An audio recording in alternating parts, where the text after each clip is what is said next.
কয়টা? দুইটা। আজকে প্রোগ্রামে পরীক্ষা হবে, পারা যাবে ইনশাআল্লাহ? গ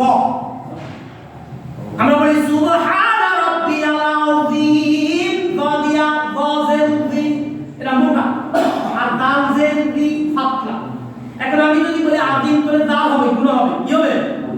গ মানে মোটা আর মাখরাজ হলো মোটা, তো গজের দি আর দাল জের দি, তো খেয়াল করি দি আর দি, বেশ কম আছে না?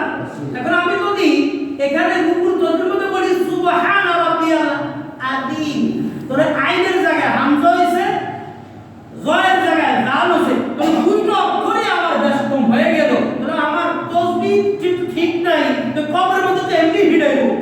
কবরের মধ্যে কি কবর আল্লাহ মাহবুব তসবিহ শুদ্ধ করে পড়লে দিরুস্তি আল্লাহর কাছে দোয়া করতে হবে।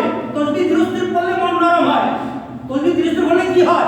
মন নরম হয়। আমি নামাজের মধ্যে বলি আল্লাহ সুবহানাল্লাহ হইছে রে হইছে, এগুলো প্রথমে দিরুস্তি সুবহানাল্লাহ সুবহানাল্লাহ আলহামদুলিল্লাহ আলহামদুলিল্লাহ আল্লাহু আকবার আল্লাহু আকবার আল্লাহু আকবার, করতে করতে মন নরম হবে।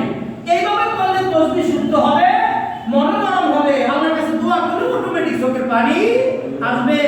আপনি নামাজও পড়েন না সাথে খিচুড়ি, আবার এগুলো পড়েন না সাথে খিচুড়ি, মানে সুবহানাল্লাহ সুবহানাল্লাহ, আবার কি কয় সুবহানাল্লাহ, কি কয় সুবহানাল্লাহ সুবহানাল্লাহ, এটা হইছে যেখানে সুবহানাল্লাহ এখানে